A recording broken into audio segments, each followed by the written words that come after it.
2019 সালে তানিম রহমান আনশু পরিচালিত নো ডরাই চলচ্চিত্রের মাধ্যমে সুনেরা বড় পর্দায় অভিষেক ঘটে। তিনি তার অভিষেকের সময় দর্শক এবং সমালোচকদের প্রশংসা পান এবং এমনকি জাতীয় চলচ্চিত্র পুরস্কারও অর্জন করেন।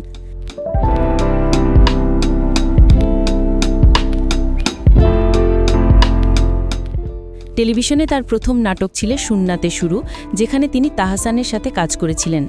এরপর তিনি ছোট পর্দায় নিয়মিত অভিনয় করছেন এবং তার নাটকগুলি প্রতি মাসে বিভিন্ন ইউটিউব চ্যানেলে প্রকাশিত হচ্ছে।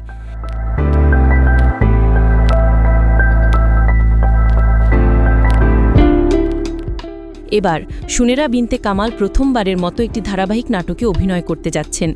তাকে মুহাম্মদ মুস্তাফা কামাল রাজের পারিবারিক ধারাবাহিক একা আমার গল্পতে দেখা যাবে। এই ধারাবাহিকে তার লুক সম্প্রতি প্রকাশ পেয়েছে। তিনি শায়রা চরিত্রে অভিনয় করবেন।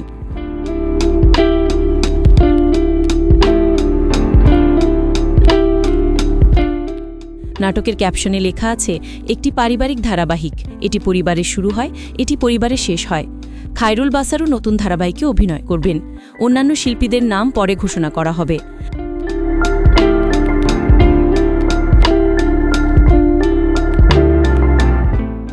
নাটকে নিয়মিত অভিনয়ের পাশাপাশি সুনেরাও চলচ্চিত্রে কাজ করছেন। তিনি আফরান নিশোর সাথে দাগি ছবিতে অভিনয় করেছেন এবং উৎসব ছবিতে অতিথি চরিত্রে অভিনয় করেছেন।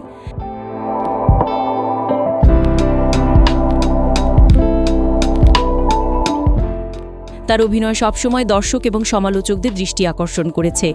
শিল্প বিশেষজ্ঞরা মনে করেন যে ধারাবাহিক নাটকে যাত্রা শুরু করার মাধ্যমে সুনেরার ক্যারিয়ার আরও শক্তিশালী হবে।